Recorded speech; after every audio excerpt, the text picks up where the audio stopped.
Bonsoir à toutes et à tous et merci à vous de nous rejoindre pour cette nouvelle édition dont voici les titres.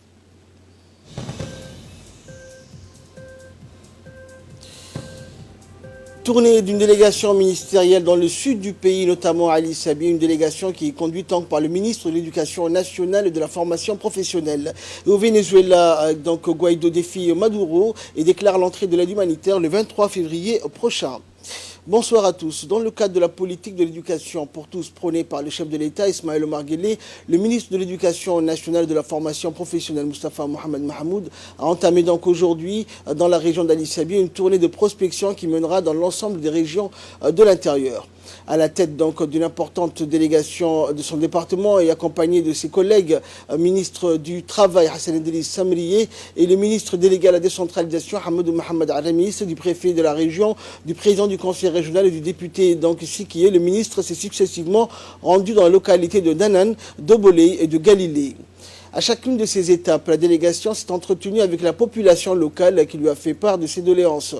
Le ministre qui s'est engagé à procéder à la création des structures scolaires dans les 3 localités concernées a par ailleurs promis que d'autres missions de prospection auront lieu dans la région d'Ali Sabi afin d'identifier d'autres sites où les besoins en termes de scolarisation se feraient sentir. En marge de sa tournée, la délégation ministérielle a assisté au sein du collège de l'enseignement d'Ali Sabi à une cérémonie de célébration du 40e anniversaire de la création de cet établissement qui a ouvert ses portes en 1978.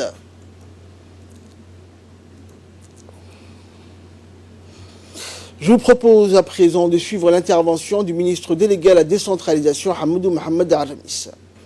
Aujourd'hui, nous sommes dans la région d'Ali Sabi pour vraiment rencontrer la population nomade et semi-nomade en ce qui concerne leurs priorités, leurs besoins par rapport à la scolarisation des enfants.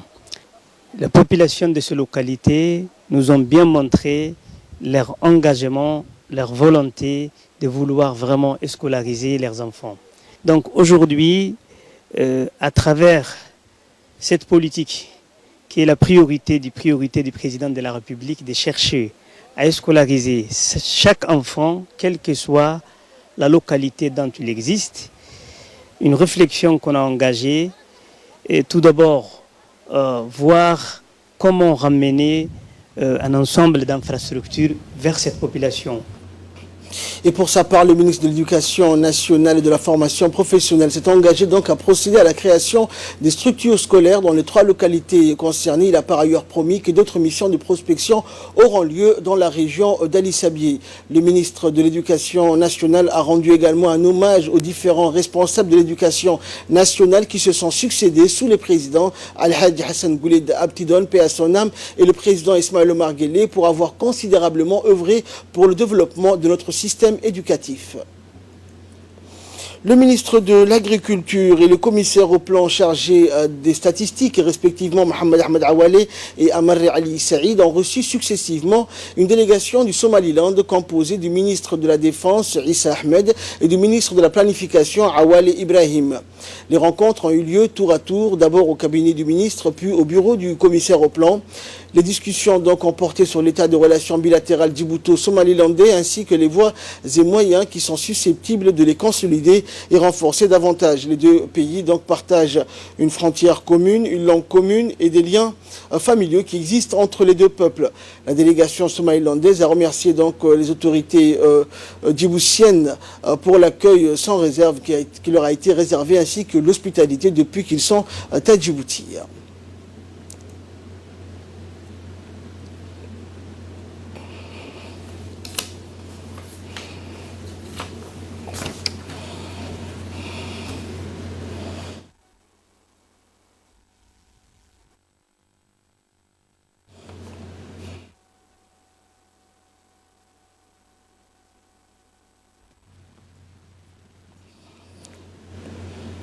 Également dans l'actualité, le ministère du Commerce, en étroite collaboration avec l'Union européenne, a organisé un atelier de formation sur la facilitation des échanges dans le cadre de l'OMC qui s'est tenu donc aujourd'hui au Palais du Peuple.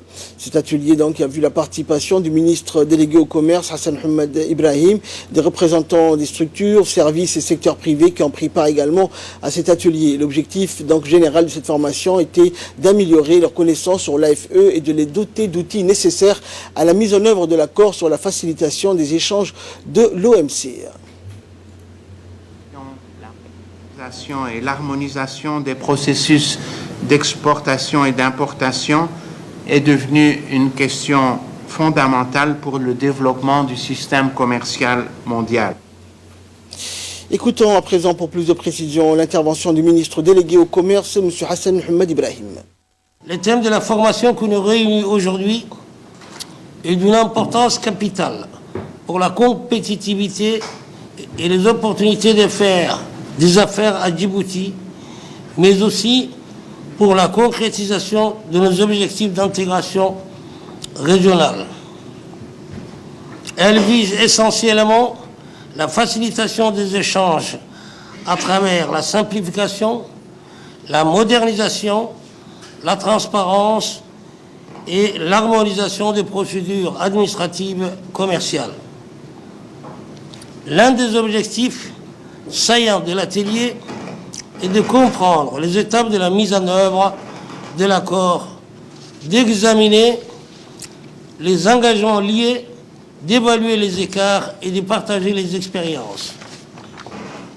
Mesdames et messieurs, comme vous le savez, le gouvernement sous le leadership du président de la République, son Excellence M. Ismaïl Omar Guelleh, a engagé des grands investissements dans les infrastructures portuaires, ferroviaires et de zones franches, ainsi que des projets à dimension régionale dans le but de faire de Djibouti un hub régional logistique et de services.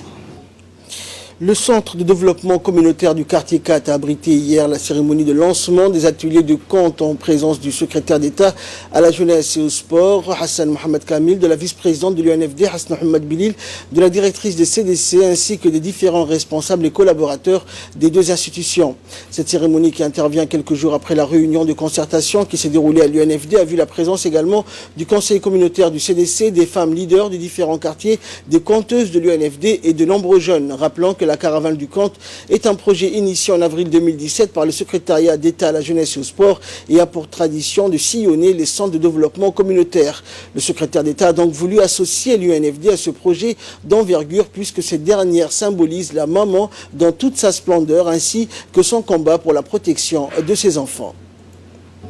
Et dans son intervention, la vice-présidente de l'UNFD, Hasna Mohamed Bilil, a salué cette belle initiative du secrétariat d'État à la jeunesse et au sport et a réaffirmé son soutien pour sa réalisation et la réussite. Elle a ensuite mis l'accent sur l'importance de ce projet qui a pour objectif donc de forger la maîtrise des langues maternelles, la préservation et la perpétuation du patrimoine culturel immatériel qui a toujours servi de moyen d'inculcation des valeurs ancestrales aux jeunes djiboutiens.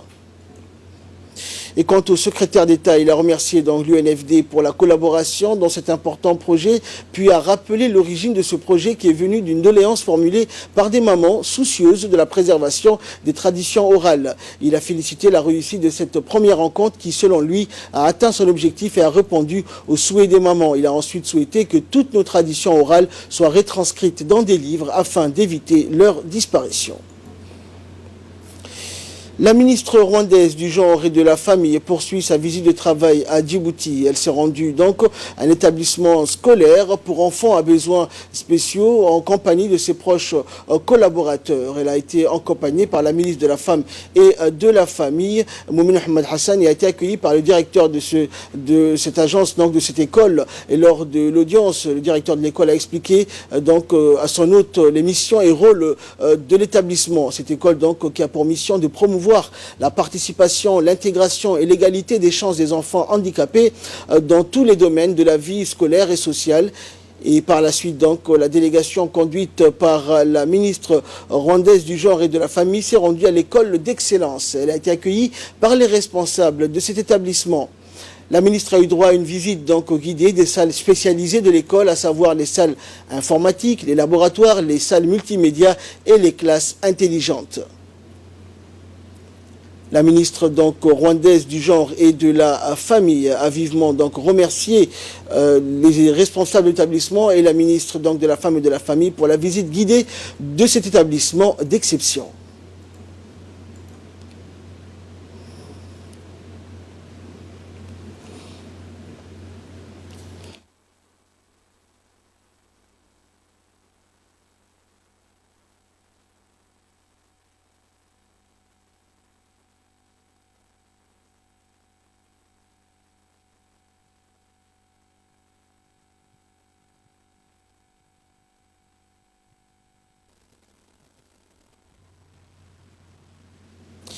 Les étudiants de l'université de Djibouti, filière électrique et géothermique, ont visité ce matin l'office djiboutien de développement de l'énergie géothermique, l'ODEG. C'est la première fois donc que des étudiants de l'université se rendent en visite à cet office.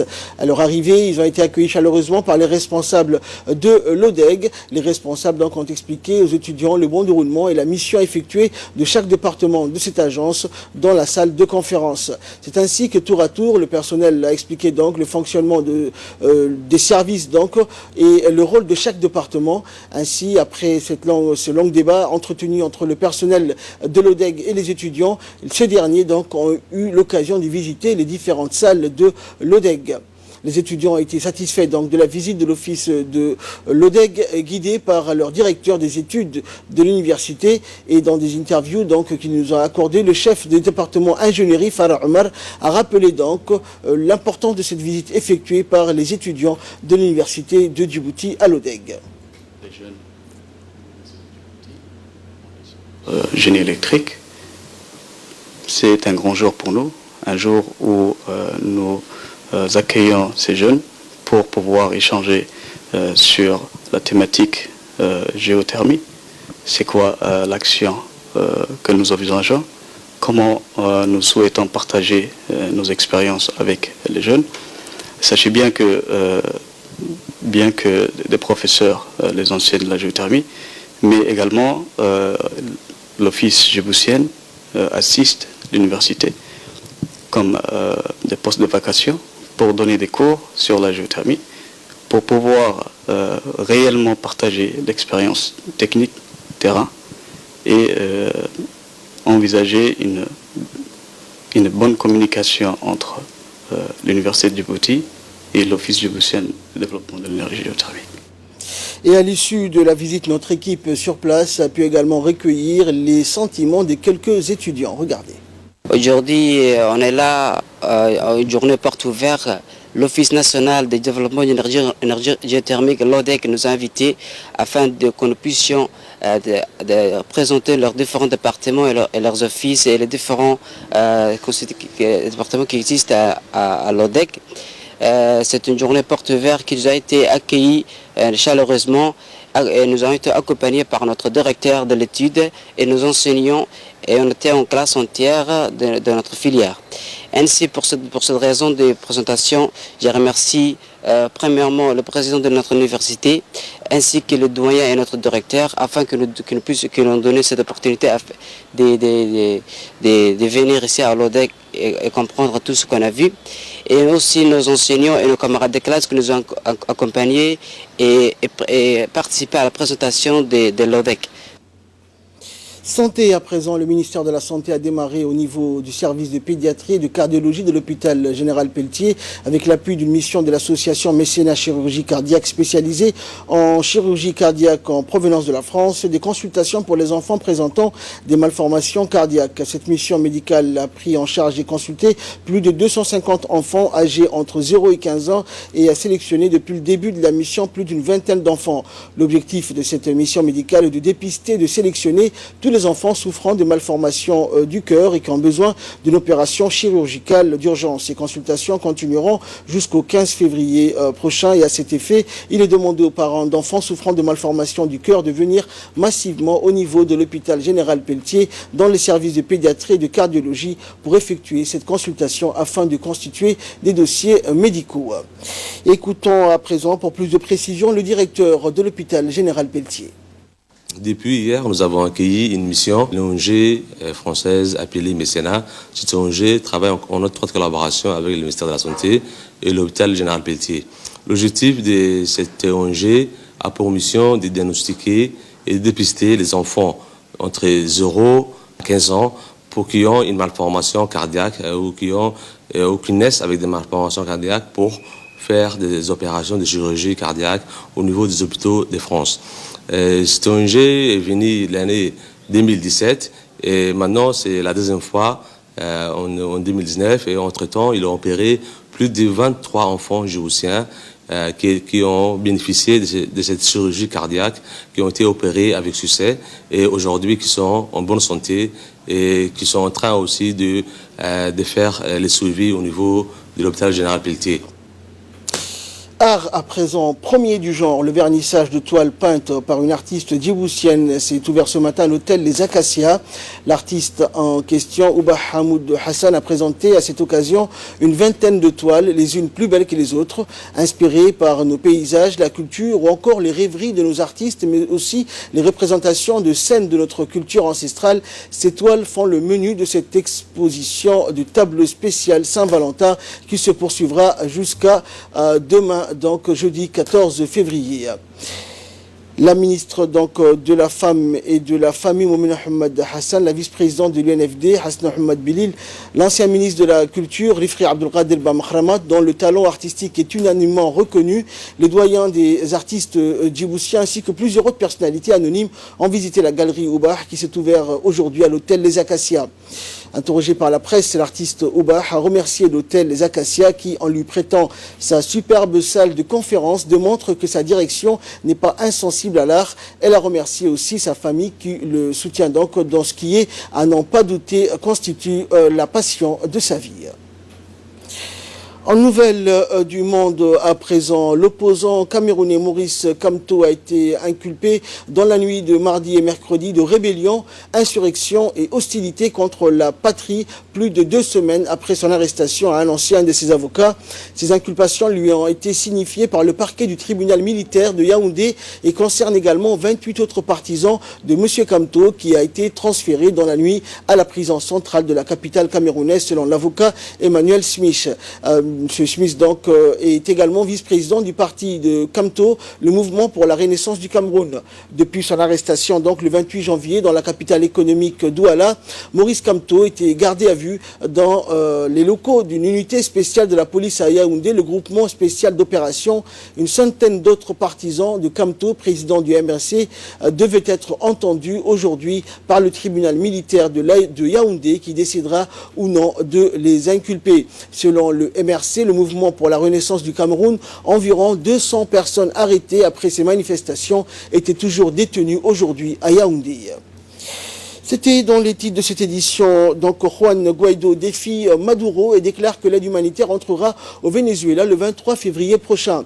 Juan Guaido, donc reconnu comme président intérimaire du Venezuela par une cinquantaine de pays, a défié hier le chef de l'État Nicolas Maduro en annonçant devant une foule de manifestants que l'aide américaine entrerait dans le pays le 23 février. Juan Guaido maintient la pression. L'opposant vénézuélien reconnu président par intérim par une cinquantaine de pays a annoncé donc hier que l'aide humanitaire américaine entrerait dans le pays.